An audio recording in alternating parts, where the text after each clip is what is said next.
Chapter 6: How to Spur People On to Success. Pete Barlow was an old friend of mine. He had a dog and pony act and spent his life traveling with circuses and vaudeville shows. I loved to watch Pete train new dogs for his act. I noticed that the moment a dog showed the slightest improvement, Pete patted and praised him and gave him meat and made a great to do about it. That is something new. Animal trainers have been using that same technique for centuries. Why, I wonder, don't we use the same common sense when trying to change people that we use when trying to change dogs? Why don't we use meat instead of a whip? Why don't we use praise instead of condemnation? Let us praise even the slightest improvement. That inspires the other person to keep on improving. In his book, I Ain't Much, Baby But I'm All I Got, the psychologist Jess Lair comments, praise is like sunlight to the warm human spirit. We cannot flower and grow without it. And yet, while most of us are only too ready to apply to others the cold wind of criticism, we are somehow reluctant to give our fellow the warm sunshine of praise. Jess Lair, I Ain't Much Baby, But I'm All I Got. Greenwich, Connecticut Fawcett, 1976. I can look back at my own life and see where a few words of praise have sharply changed my entire future. Can't you say the same about your life? History is replete with striking illustrations of the sheer witchery rays. For example, many years ago, a boy of 10 was working in a factory in Naples. He longed to be a singer, but his first teacher discouraged him. You can't sing, he said. You haven't any voice at all. It sounds like the wind in the shutters. But his mother, a poor peasant woman, put her arms about him and praised him and told him she knew he could sing. She could already see an improvement, and she went barefoot in order to save money to pay for his music lessons. That peasant mother's praise and encouragement changed that boy's life. His name was Enrico Caruso, and he became the greatest and most famous opera singer of his age. In the early 19th century, a young man in London aspired to be a writer, but everything seemed to be against him. He had never been able to attend school more than 4 years. His father had been flung in jail because he couldn't pay his debts, and this young man often knew the pangs of hunger. Finally, he got a job pasting labels on bottles of blacking in a rat-infested warehouse, and he slept at night in a dismal attic room with two other boys, gutter snipes from the slums of London. He had so little confidence in his ability to write that he sneaked out and mailed his first manuscript in the dead of night, so nobody would laugh at him. Story after story was refused. Finally, the great day came when one was accepted. True, he wasn't paid a shilling for it, but one editor had praised him. One editor had given him recognition. He was so thrilled that he wandered aimlessly around the streets with tears rolling down his cheeks. The praise, the recognition that he received through getting one story in print changed his whole life. For if it hadn't been for that encouragement, he might have spent his entire life working in rat infested factories. You may have heard of that boy. His name was Charles Dickens. Another boy in London made his living as a clerk in a dry goods store. He had to get up at 5 o'clock, sweep out the store, and slave for 14 hours a day. It was a sheer drudgery and he despised it. After 2 years, he could stand it no longer, so he got up one morning and, without waiting for breakfast, tramped 15 miles to talk to his mother, who was working as a housekeeper. He was frantic. He pleaded with her. He wept. He swore he would kill himself if he had to remain in the shop any longer.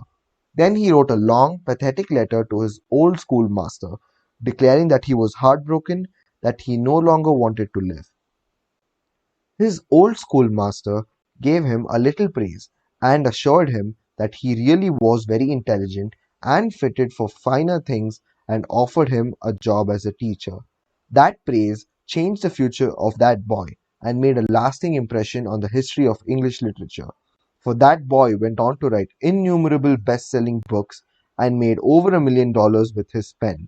You've probably heard of him. His name H. G. Wells. Use of praise instead of criticism is the best concept of B.F. Skinner's teachings.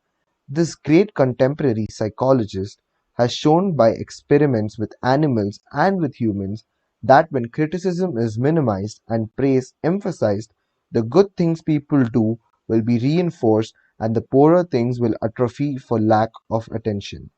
John Ringelspaugh of Rocky Mount, North Carolina, used this in dealing with his children. It seemed that, as in so many families, mother and dad's chief form of communication with the children was yelling at them. And, as in so many cases, the children became a little worse rather than better after each such session, and so did the parents. There seemed to be no end in sight for this problem. Mr. Inglespaw determined to use some of the principles he was learning in our course to solve the situation. He reported, "We decided to try praise instead of harping on their faults. It wasn't easy when all we could see were the negative things they were doing. It was really tough to find things to praise. We managed to find something, and within the first day or two, some of the really upsetting things they were doing quit happening. Then some of their other faults began to disappear. They began capitalizing on the praise we were giving them.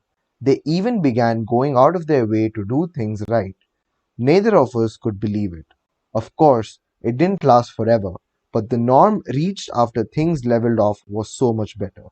It was no longer necessary to react the way we used to. The children were doing far more right things than wrong ones. All of this was a result of praising the slightest improvement in the children rather than condemning everything they did wrong. This works on the job too. Keith Roper of Woodland Hills, California, applied this principle to situation in his company. Some material came to him in his print shop, which was of exceptionally high quality. The printer who had done this job was a new employee who had been having difficulty adjusting to the job. His supervisor was upset about what he considered a negative attitude and was seriously thinking of terminating his services. When Mr. Roper was informed of the situation, he personally went over to the print shop and had a talk with the young man. He told him how pleased he was with the work he had just received and pointed it was the best work he had seen produced in that shop for some time. He pointed out exactly why it was superior and how important the young man's contribution was to the company. Do you think this affected that young printer's attitude toward the company? Within days, there was a complete turnabout. He told several of his co-workers about the conversation and how someone in the company really appreciated good work. And from that day on, he was a loyal and dedicated worker. What Mr. Roper did was not just flatter the young printer and say, "You are good."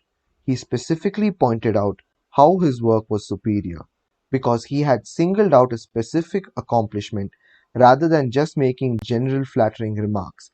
His praise became much more meaningful to the person to whom it was given. Everybody likes to be praised, but when praise is specific, it comes across as sincere, not something the other person may be saying just to make one feel good. Remember, we all crave appreciation and recognition, and will do almost anything to get it. But nobody wants insincerity. Nobody wants flattery. Let me repeat, the principles taught in this book will work only when they come from the heart. I am not advocating a bag of tricks. I am talking about a new way of life. Talking about changing people, if you and I will inspire the people with whom we come in contact to a realization of the hidden treasures they possess, we can do far more than change people. We can literally transform them. Exaggeration? Then listen to these sage words from William James, one of the most distinguished psychologists and philosophers America has ever produced. Compared with what we ought to be, we are only half awake. We are making use of only a small part of our physical and mental resources.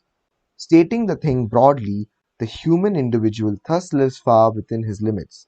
He possesses powers of various sorts which he habitually fails to use. Yes, you who are reading these lines possess powers of various sorts which you habitually fail to use. And one of these powers you are probably not using to the fullest extent is your magic ability to praise people and inspire them with the realization of their latent possibilities. Abilities wither under criticism, they blossom under encouragement. To become a more effective leader of people, apply Principle 6. Praise the slightest improvement and praise every improvement. Be hearty in your approbation and lavish in your praise.